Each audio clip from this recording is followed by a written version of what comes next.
अस्सलामुअलैकुम 6 क्लास बेटा। आज का हमारा सबक है ज़रात व सनद। 21वां सबक है। तदरीसी मकासद हैं बच्चों को ज़रात व सनद के मफ़हूम और तरीक़ाकार से आगाह करना, बच्चों को बताना कि पाकिस्तान एक ज़रई मुल्क है और ज़रात उसकी अक्सरियती आबादी का ज़रिया माश है। बच्चों को इस बात से मुतारिफ़ कराना कि किसी भी मुल्क की तरक्की के लिए ज़रात के साथ साथ उसकी सनती तरक्की भी नहायत अहम होती है। बच्चों पर ज़रात व सनत की अहमियत वाज़ेह करना। अल्फाज देखते हैं। मुश्किल अल्फाज: ज़िया ज़ाया की जमा, महजूज लुत्फ़ उठाना, सैराब पानी से भरा हुआ, अफादियत फ़ायदा, दस्तयाबी हासिल, हार्वेस्टर ज़रई आलात, शशदर हैरान। किसी भी मुल्क की तरक्की और खुशहाली का इन्हसार दारोमदार उसकी ज़रात व सनत से वाबस्ता है। ज़रात व सनत इंसानी ज़िंदगी के दो ऐसे शोबे हैं जिनकी बदौलत ज़िंदगी का निज़ाम कायम है। पाकिस्तान भी दुनिया के उन ममालिक में से एक है जो ज़रई और सनती एतबार से तरक्की की राह पर गामज़न है। बुनियादी तौर पर हमारा मुल्क एक ज़रई मुल्क है जो अपनी मुख्तलिफ़ फसलों, फलों और सब्जियों के हवाले से दुनिया के अहम ज़रई मुल्कों में शुमार होता है।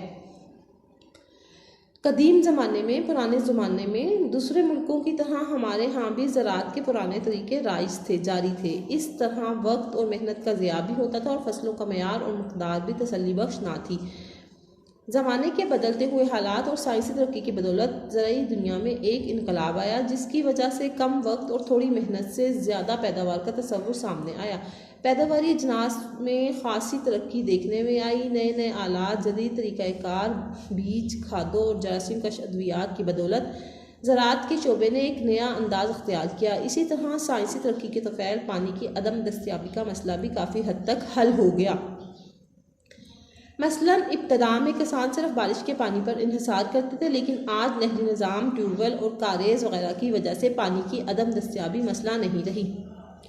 उस्ताद साहब ने जब ये बातें बच्चों को बताई तो उन्होंने इसरार किया कि हमें किसी ज़रई फार्म की सैर कराई जाए ताकि हम उसके आपके बताई हुई इन बातों की रोशनी में अमली तौर पर मशीनों को काम करते हुए देख सकें।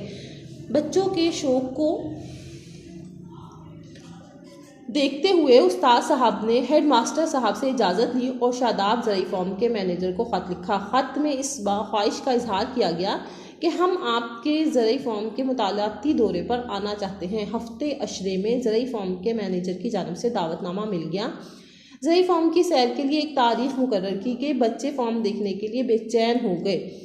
मुकर्ररा दिन को छठी जमात के तलबा अपने उस्ताद की रहनुमाई में ज़रई फार्म देखने रवाना हो गए। 1 घंटे के सफ़र के बाद तलबा फार्म के दरवाजे पर थे।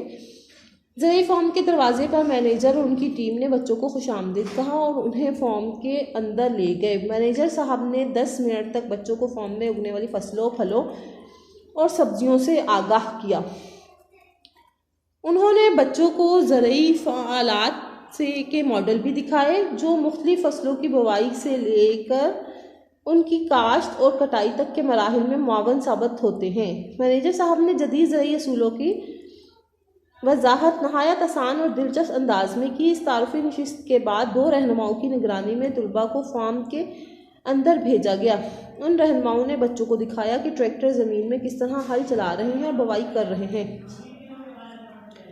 साथ साथ वो बच्चों को पुराने तरीक़ाकार से भी आगाह करते रहे कि जब किसानों को ट्रैक्टर मुयस्सर नहीं था तो वो बैलों के जोड़ी की मदद से खुद हल चलाया करते थे। इस तरह दिन भर की बहुत ज़्यादा मुशक्क़त के बाद वो बहुत से थोड़ा काम कर पाते थे, लेकिन अब ट्रैक्टर की बदौलत महीनों का काम दिनों में करने पर कादिर हैं। एक तरफ हार्वेस्टर मशीन गंदम की फसल काटने के साथ साथ दाने अलहदा करने में मसरूफ़ थी। एक रहनुमा ने बच्चों को इस मशीन की अफादियत से आगाह करते हुए उसके काम करने के तमाम मराहिल से मुतारिफ़ कराया। बच्चे रहनुमा की बातें सुनकर हैरान रह गए कि ये मशीन किस तरह सैकड़ों आदमियों का काम कर रही है। बच्चों ने ट्यूबवेल के ज़रिए पानी फसलों को सैराब करने के अमल को भी अपनी आंखों से देखा। इस तरह बच्चों को एक खेत में ऐसी सब्जियां दिखाई गई जिनका मौसम गुजर चुका था। बच्चे इन सब्जियों को देखकर शशदर रह गए। एक रहनुमा ने उन्हें बताया कि कीमियाई खाद, पानी की कमी और दर्जा हरारत को कंट्रोल करके और साइंसी आलात